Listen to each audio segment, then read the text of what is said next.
가끔 제가 저의 삶에서도 그렇고요. 그리고 제 주변에서도 또 여러 일들을 보면 저거는 하나님께서 특별한 목적이 있어서 저렇게 해주시는 거다라는 그런 생각이 들 때가 있습니다. 이 개인의 삶에서 그렇다는 얘기죠. 그냥 우연히 일어난 일이 아니라 하나님께서 특별한 목적이 있어서 그런 시간이나 사건을 주신다라는 거죠. 예를 들어서 하나님께서는 그 사람을 너무 사랑하시는 거예요. 그래서 너무 사랑하시다 보니까 특별히 정금같이 나오도록 재련시키시는 거죠. 연단시키시는 거예요. 그러니까 훈련시키는 거죠. 저거는 그러니까 이게 괜히 쓸데없이 어떤 실수나 잘못 때문에 벌어진 일이라고 생각하는 것보다는 이거는 하나님께서 나를 사랑하셔서 나에게 특별한 목적을 두고 나에게 이 귀한 시간을 주시는 거구나. 이렇게 접근해야 맞는 것이다 라고 느껴지는 그런 특별한 시간들이 있다라는 거예요. 그런데 이제 막상 그런 어려움들이 닥치면 그렇게 보지 못할 때가 참 많거든요. 그래서 굉장히 힘들어합니다. 그럴 때는 옆에서 말해주고 싶어요. 막 말해주고 싶고, 그리고 또 이 말씀 시간을 통해서 말하기는 하지만 이게 사실 그런 어려움 가운데 있는 분들에게는 잘 전달이 안 돼요. 또 때로는 하나님께서 막으시는 경우도 있어요. 그렇게 하면 안 된다. 그러니까 어린아이들이 물가에 가면 물이 무서운 줄 모르고 막 뛰어들어가려고 할 때 그렇게 하면 너에게 결코 좋지 않아 라고 부모님들이 잡으시는 것처럼 이렇게 탁탁 막으시는 것처럼 우리의 삶에서도 하나님께서 우리를 영적으로 막아주시는 그런 때가 있다라는 거예요. 이제 그런 것들이 우리의 삶에서 보이고 그리고 그런 것들을 느끼는 것이 말씀을 통해서 가능하다라는 거죠. 그게 영적으로 깊어지는 삶 아닐까요? 하나님께서는 나에게 이런 시간을 주시고 이런 것들을 원하시는구나. 그런 것들이죠. 실제로 요한복음 9장을 보시면은요, 날 때부터 맹인된 사람이 있었어요. 날 때부터 맹인된 사람에게 사람들은 저게 누구 죄냐? 쟤는 아마 엄마 뱃속에서부터 죄를 졌기 때문에 저렇게 됐을 거다. 아니면 쟤는 저 부모님이 정말 큰 죄를 지었기 때문에 그랬을 거다. 이런 식으로 생각하니까 주님께서 그들에게 뭐라고 말씀하셨죠? 요한복음 9장 3절에 보면 이렇게 말씀하셨어요. 예수께서 대답하시되 이 사람이나 그 부모의 죄로 인한 것이 아니라 그에게서 어떻게 말씀하시나요? 하나님이 하시는 일을 나타내고자 함이라. 그 사람의 삶에서 하나님께서 지금 뭔가를 역사하시려고 그런 일과 시간과 상황들이 주어진다라는 거예요. 그러니까 단순히 우리가 모든 일을 봤을 때 이게 뭔가의 죄냐, 무슨 어떤 실수냐, 내가 뭔가를 빠뜨렸나, 늘 이런 식으로만 접근하게 되면 아주 근원적이고 근본적인 것을 놓쳐버리게 된다는 거예요. 하나님이 지금 내 안에서, 내 삶 속에서, 내 인생에서, 내 삶의 이 단계에서 일하시고 역사하시는 것을 놓칠 수 있다는 거예요. 오늘 말씀도 그러니까 뭐죠?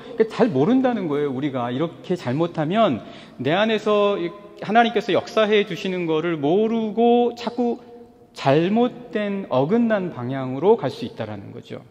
그래서 오늘 말씀도요, 예수님께서 사마리아를 통과하시게 되는데요, 유대에 머무시다가 나사렛 동네로 다시 돌아가시는 길에 사마리아를 통과해서 가시는데, 여러분 성서에 조금 익숙하신 분은 아시겠지만 유대인과 사마리아인은 서로 얼굴도 보지 않아요. 그래서 오늘 말씀 쪽에서도 상종하지 않는다고 하잖아요.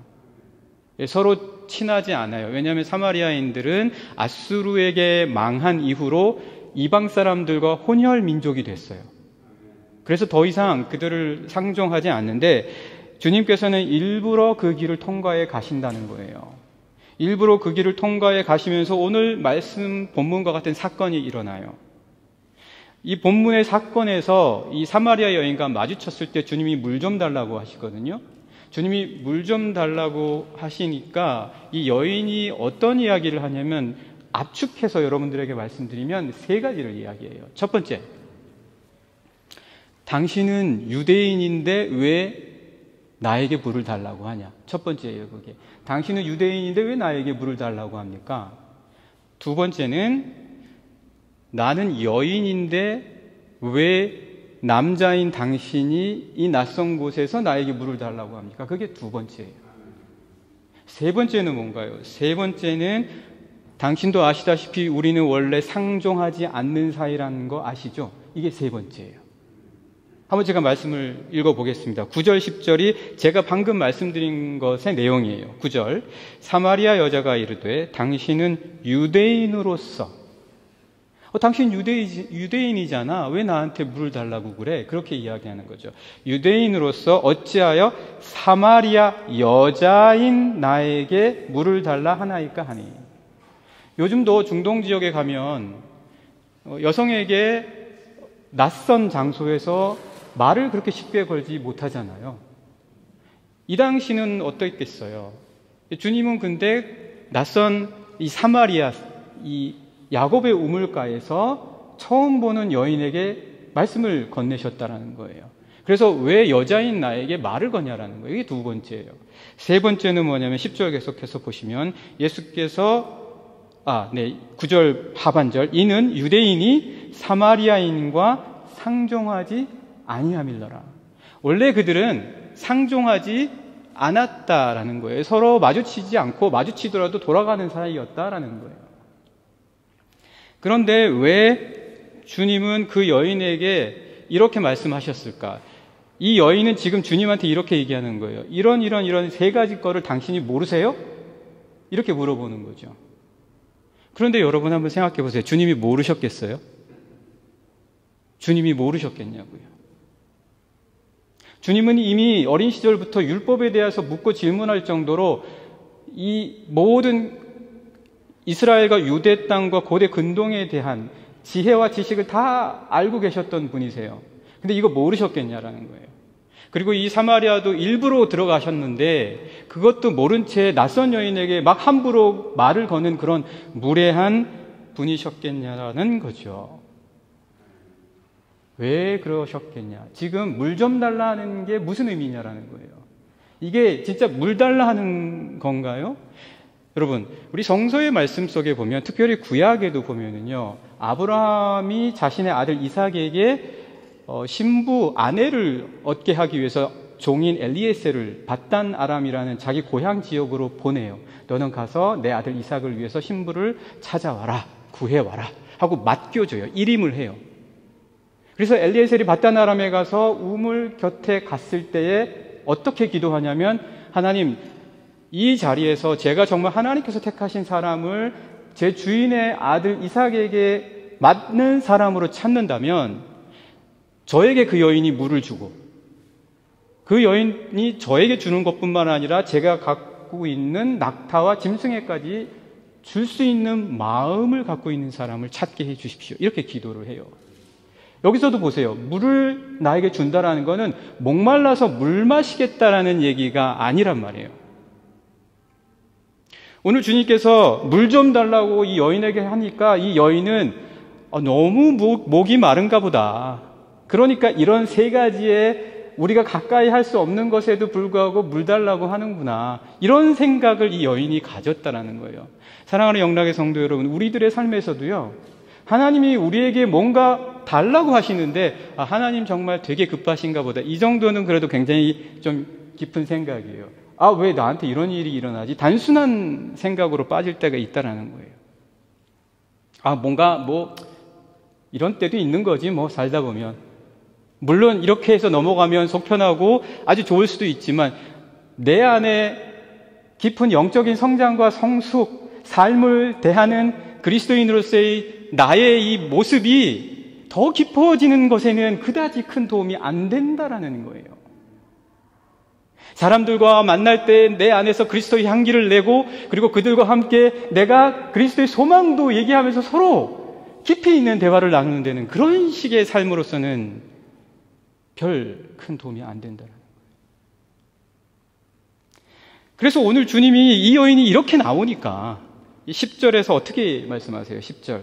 예수께서 대답하여 이르시되 내가 만일 하나님의 선물과 또 내게 물 좀 달라 하는 이가 누구인 줄 알았더라면, 지금 내가 물 달라 하는 게 지금 뭔 말인지 알았더라면, 내가 누구인지만 그랬다면 어떻게 하신다고요? 그 뒤에 어떻게 말씀하셨어요? 오히려 내가 그에게 구하였을 것이다. 뭔가 우리 삶에서 하나님께서 나에게 요구하시는 것 같아요. 뭔가 나에게 달라 하시는 것 같아요. 그거는요, 하나님께서 나에게 뭔가 주시겠다라는 말씀 아니에요? 그런 말씀이잖아요. 내가 물 좀 줄래? 이렇게 말씀하셨을 때, 만약 이 물 달라 하는 이 사람이 누구인 줄 알았더라면 너는 오히려 주님 저에게 주십시오라고 구했을 거라는 말씀이에요. 우리들의 삶에서도 마찬가지 아니겠습니까? 우리가요, 저도 그래요. 참 저도 정말 주님께 구해야 되는데 때로는 이게 주님께 구하지 못하는 거예요. 여러 가지 이유를 제가 들어요. 막 핑계를. 그러니까 어떤 주님께 구해야 될 필요를 느끼지 못했다거나, 아니면은 뭐 응답을 받지 못하니까 그런 거에 너무 익숙해서 구하지도 않는 거예요. 응답에 대한 것도 하나님께서 응답 안 하시는 경우가 없다라는 거, 기도에 대한 성역 공부 함께 하신 분들은 다 아실 거예요. 뭐 그런 것까지 구해야 되나라고 하는, 이거는 안 구해도 된다라고 하는 내가 스스로 기준을 결정할 때도 있다는 말이에요. 그러나 오늘 주님은 뭐라고 말씀하십니까? 너에게 달라 한 그 사람을 안다면 오히려 내가 그분에게 구했을 것이다. 우리의 삶의 상황 속에서 주님이 나에게 뭔가 달라 하실 때는 내가 구해야 될 때라는 거예요. 내가 구해야 될 때, 하나님께 간절히 구해야 될 때이다. 사랑하는 영락의 성도 여러분, 첫 번째, 우리가 근원에 대해서 잘 구하는 자가 되기 위해서는 먼저 그분에게, 그리스도 예수께 구할 줄 알아야 됩니다. 이게 첫 번째 저희가 여러분과 함께 나눈 말씀이고요. 이제 두 번째, 잘 구하기 위해서, 이제 그 다음 말씀 11절부터 보시면은요, 11절부터 보시면 계속해서 생수 얘기가 나와요. 생수. 생수 얘기가 나오는데, 이 생수에 대해서 한번 여러분들하고 한번 생각을 해보려고 해요. 생수는 말 그대로요, 우리가 그냥 가게에 가서 마시는 생수가 아니잖아요. 생수는 뭐예요? 살아있는 물이에요. 예수님이 말씀하실 때의 생수는 살아있는 물이에요. 자, 그게 무슨 뜻이냐? 민수기 19장에 보면은요, 부정한 사람들이나 부정한 물건을 깨끗하게 씻어주는, 그 부정을 씻어서 정결하게 해주는 물을 만드는 규례가 있어요. 민수기 19장에. 그러니까 시체에 닿았다거나 부정한 음식을 잘못해서 먹었다거나 아니면 부정한 질병에 걸렸다거나 뭐 이랬을 때 그 건물이나 물건이나 사람이든 깨끗하게 해주는, 부정을 씻어주는 물을 만드는 법이 민수기 19장에 나와 있어요. 그것을 만들 때는 어떻게 만드냐면 붉은 암송아지를 태워요. 제사를 드려요. 그래서 그 재를 남겨요. 그 재를 남겨두었다가 흐르는 물 또는 솟아나오는 물, 흐르는 물이나 솟아나오는 물을 담아서 재를 그 안에 담가요. 그런 다음에 우슬초는 아주 작은 풀이에요. 보잘것없는 풀이에요. 우슬초, 이름도 들어보세요. 우슬초, 비와 이슬 가운데 맺어지는 풀, 얼마나 정말 보잘것없겠어요. 보잘것없는 우슬초를 찍어서 발라줘요. 뿌려줘요. 그러면 정결케 돼요. 여기에 많은 상징적인 의미가 있어요. 물론 우슬초는 우리는 너무너무 미약한 존재라는 얘기예요. 우리는 너무너무 미약한 존재라는 거예요. 그런데 제가 말씀드리고자 하는 것은 흐르는 물이나 샘솟는 물에 담궈야 된다, 이 재를. 왜냐하면 이스라엘 사람들은 흐르는 물과 샘솟는 물을 생수라고 여겼어요. 살아있는 물이라고 여겼습니다. 생각해 보세요. 흐르는 물은 물이 가만히 있나요? 움직이잖아요. 물이 움직여요. 그럼 어떤 거예요? 물이 산 거예요. 물이 솟아나요. 그럼 이 물이 죽은 겁니까? 산 겁니까? 물이 산 거예요. 이게 생수라는 거예요. 살아있는 물이라는 거예요. 그런데 주님이 오늘 무슨 말씀하세요? 11절부터 계속해서 생수 얘기를 하세요. 생수. 그런데 이 여인은 주님이 하시는 이야기를 전혀 감을 못 잡아요. 주님이 하시는 이야기를 감을 못 잡아요. 생수 얘기하시고 물 얘기하시는데 당신은 물을 기를 그릇도 없지 않습니까? 이 우물이 이렇게 깊은데 당신이 뭘로 이 물을 길어서 나에게 생수를 줄 수 있어요? 이런 접근 방법이죠. 나는 있는데 당신은 없잖아요, 이거죠. 나는 물 기를 그릇도 있고 지금 물덩어리 지고 와서 물 기를 모든 준비가 되어 있고 나는 기를 수 있지만 당신은 못하잖아요. 지금 그런 이야기예요. 나는 있고 당신은 없습니다. 얼핏 보면 정상적인 것 같아요. 부족한 게 없는 것 같아요. 그냥 그럭저럭 다 살아갈 수 있는 것 같아요, 이 여인이. 그러니까 예수님께서 계속해서 말씀하시는 거예요. 뭐라고요? 제가 한번 말씀을 읽어보겠습니다. 11절부터요. 여자가 이르되 주여 물 기를 그릇도 없고 이 우물은 깊은데 어디서 당신이 그 생수를 얻겠사옵나이까? 아니 보아하니 당신은 나그네고 여기 지나가는 거라서 그릇도 없는 상황인데 무슨 물을 떠서 나한테 주겠다고 합니까? 제가 오히려 당신에게 물을 줄 수 있을지는 몰라도 나는 있고 당신은 없어요. 지금 그런 말이죠. 그러면서 한술 더 뜨죠. 12절에서 이렇게 얘기합니다. 우리 조상 야곱이 이 우물을 우리에게 주셨고 또 여기서 자기와 자기 아들들과 짐승이 다 마셨는데 당신이 야곱보다 더 크니까. 보아하니 지나가는 나그네고 행색도 초라한데 우리 지금 조상이 준 야곱보다 당신이 뭘 더 대단하다고 제가 당신에게 뭘 구할 게 있겠습니까? 자기는 부족한 게 없는 것 같아 보여요. 오히려 예수님이 안 됐어요. 오히려 자기가 물을 줘야 되는 상황인 것 같아요. 그래서 예수님이 계속 말씀하시는 거예요. 13절에 뭐라고 얘기하세요? 그래서 13절에 예수께서 대답하여 이르시되 이 물은 마시는 자마다 다시 목말라. 또 떠오러 와야 돼. 정오에 이 뜨거운 한낮에 너는 다시 이 물 떠들어 와야 돼. 이게 지금 뭐 말씀하시는 거예요? 지금 이 여인이 다 갖고 있다라고 말하는 것 같아 보여요. 나는 괜찮아. 예수님한테 그런 모든 것들을 다 드러내고 싶지 않아서였을 수도 있겠죠. 아니면 자기가 그런 삶에 너무 익숙하다 보니까 도대체 뭐가 내가 부족한 게 있어 알지도 못하는 거예요. 나 이렇게 살아도 괜찮아? 나 아무렇지도 않아?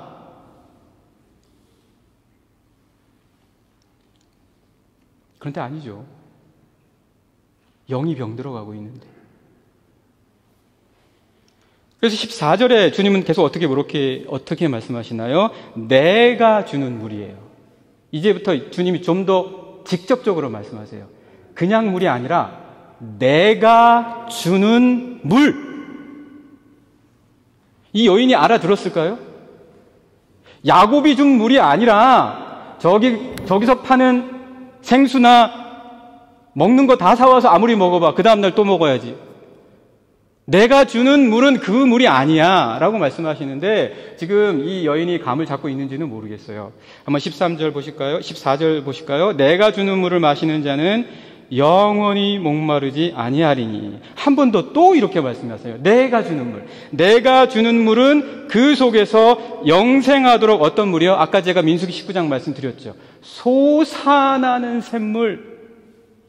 살아있는 너에게 생명을 주고 너의 부정함도 깨끗이 씻어주고 너의 아픈 영혼도 고쳐줄 수 있는, 너를 살아나게 해줄 수 있는, 너의 마음과 심령과 정신과 영혼까지 깨끗하게 해줄 수 있는 그 물을 내가 줄 수 있어 라고 말씀해 주시고 계십니다. 이 여인이요 몰라요. 우리가 그렇다는 얘기예요. 몰라요.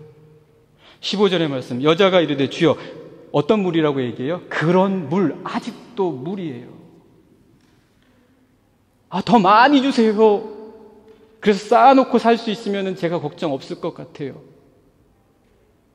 이런 생각으로 그런 물 내게 주사 목마르지도 않고 또 여기 물 기르러 오지도 않게 하옵소서. 왔다 갔다 하는 게 이 사람은 걱정인 거예요.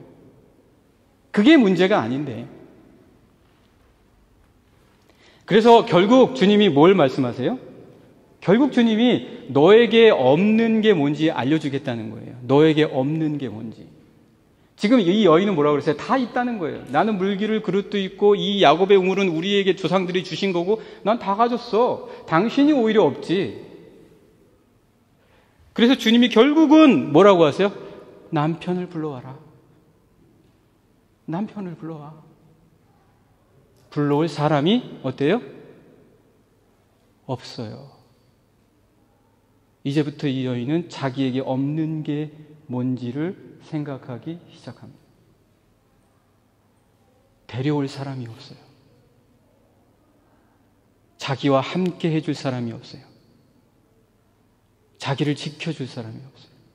함께 울어줄 사람이 없어요. 함께 기뻐해줄 사람이 없어요. 이 여인의 고독 속에서 그와 마주 앉아서 깊이 있는 이야기를 나눠줄 사람이 없어요. 없는 것을 깨닫게 하시는. 말씀 보실까요? 16절. 이르시되 가서 내 남편을 불러오라. 17절. 이제 이 여인이 없다고 하는 거예요. 여자가 대답하여되 이르되 나는 남편이 뭐라고 그러죠? 없어요. 다 있다고 그렇게 얘기하더니, 다 있으니까 다 될 것 같다고 하더니, 오히려 자기가 돕겠다고 하더니 이제는 없다라고 하는 거예요. 많으면 뭐예요? 많아도 하나도 없는 거하고 똑같아요. 보세요. 예수께서 이르시되 내가 남편이 없다 하는 말이 옳도다. 18절. 너에게 남편 몇이 있었다고요? 5이 있었는데 지금 있는 자도 내 남편이 아니야. 많아도 있는 게 아니야. 없는 게 뭔지를 깨닫게 하시고 계십니다. 신학자 불투만은 여기서 주님께서 이 여인에게 말씀해 주시고 있는 것은 주님이 무엇이 우리에게 없는지를 다 알고 계시어서 그것을 깨닫게 하시고 가르쳐 주신다는 거예요. 사랑하는 영락의 성도 여러분, 우리가 근원으로 나아가기 위해서, 그 근원을 얻기 위해서는 우리에게 없는 것이 있다는 걸 알아야 돼요. 그런데 우리는 마치 다 있는 것처럼, 그런데 우리 영혼은 아파하고 병들어가고 힘들어한단 말이죠. 주님이 다 아십니다. 주님이 우리의 필요가 무엇인지를 아십니다. 사람들은 모른 채 지나갈 수 있어요. 주님은 다 아세요. 이 여인을 처음 야곱의 우물 곁에 보시고 정오에 물도우러 오는 그 모습 속에서 다 알아버리셨잖아요. 주님을 만나세요. 주님이 아시니까요. 우리가 근원에 이르는 방법, 두 번째 이야기 나눴습니다. 이제 마지막으로 세 번째 말씀드리고 마치겠습니다. 잘 구해야 됩니다. 잘 구해야 됩니다. 제가요, 이번 주에, 지난주가 됐죠? 지난주에 차를 정비하러 갔어요. 차를 정비하러 가면서 딱 갔더니 정말 하나하나 다 자세하게 여기가 무엇이 더 필요하고 여기가 무엇이 더 필요하고 이렇게 설명을 너무너무 잘해주는 거예요. 그러면서 제가 느낀 게 이래서 정말 정기적으로 차를 잘 점검해야 되겠다. 정기적으로 차를 잘 점검해야 되겠다. 제가 한국에 있을 때는요, 차를 어떻게 써야 될지를 몰랐던 거죠. 가다가 이 앞에 본넷이 갑자기 펑 양수리를 지나고 있는데 펑 올라와가지고 이 본넷이 앞유리를 다 쫙 깨트리고 앞이 안 보여서 급하게 차를 세웠던 적도 있을 정도로 차에 대해서 정말 문외한이었어요. 그런데 여기서는 진짜 차를 정기적으로 잘 점검해야 되겠다. 정기적으로 점검해야 잘 압니다. 정기적으로 점검해야 되는 것처럼 영적인 부분도 그렇다는 거예요. 저희가 여러분 우리 월요일에 뭐 하죠? 월요일에 중보기도 나눔 제가 보내드리죠. 중보기도. 그리고 화요일, 수요일, 목요일은 뭐 하죠? 1년 1독 새벽 기도해요.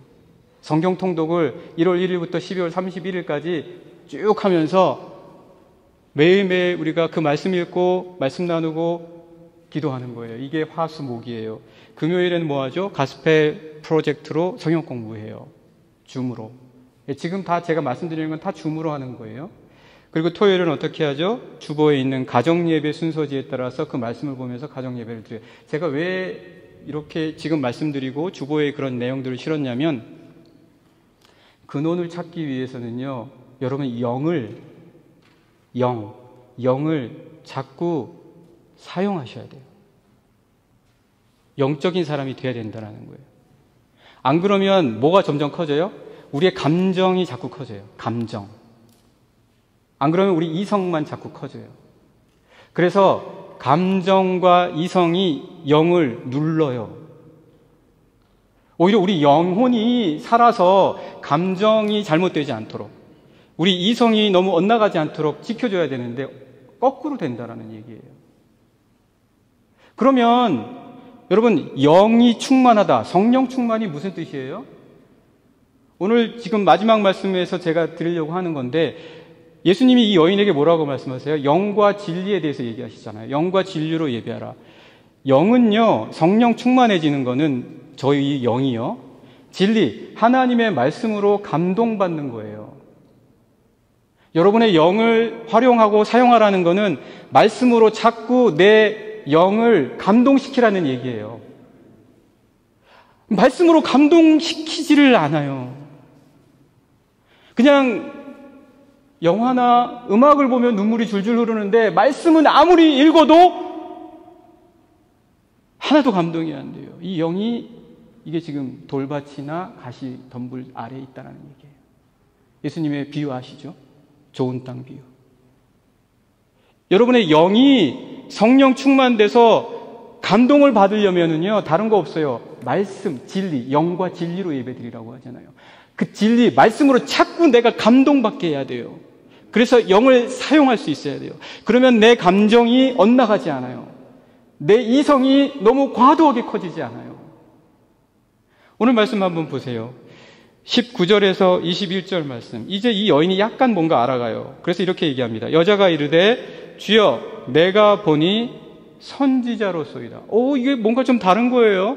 자기의 사정에 대해서 다 알고 있는 거예요. 그러니까 뭔가 다른 말을 하기 시작해요. 선지자라고. 그런데 여전히 이 여인은 자기 감정과 이성이 꽉 차 있단 말이에요. 그래서 20절에 아직까지 자기 조상들 얘기해요.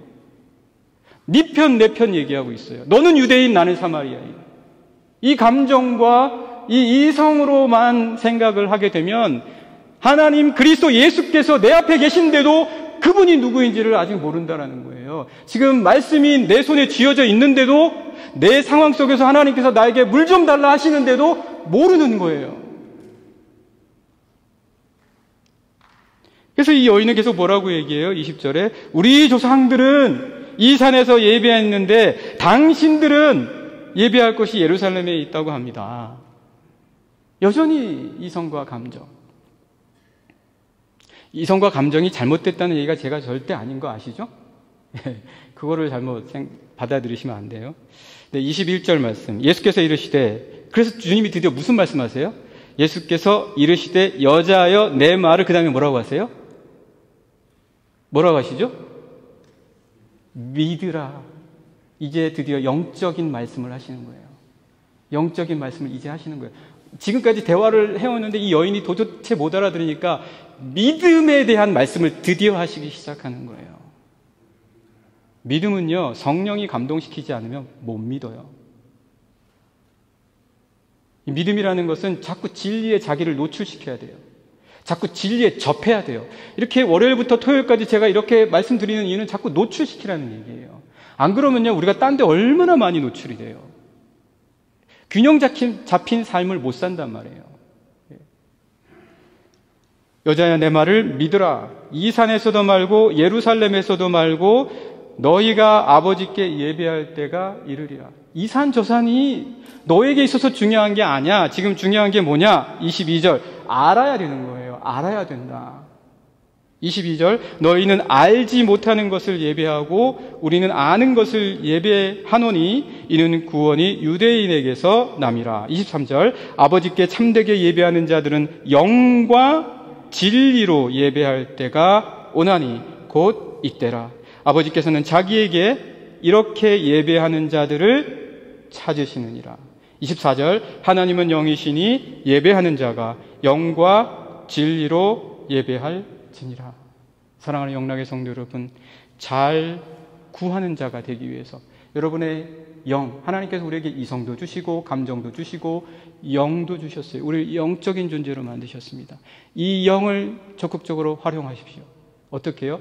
말씀에 자꾸 노출시키고 말씀으로 연단해서 영적인 판단과 시각을 내릴 수 있도록 성령 충만한 삶을 사십시오. 그때 우리는 잘 구하는 자가 될 것입니다. 오늘 이렇게 잘 구하는 자가 되자 근원에 대해서 세 가지로 말씀 나누었습니다. 그럴 때 우리는 더욱더 근원이신 그리스도 예수께로 나아갈 수 있는 자가 되리라고 믿습니다. 이러한 귀한 우리 영락의 모든 성도님들 되시기를 간절히 축복합니다.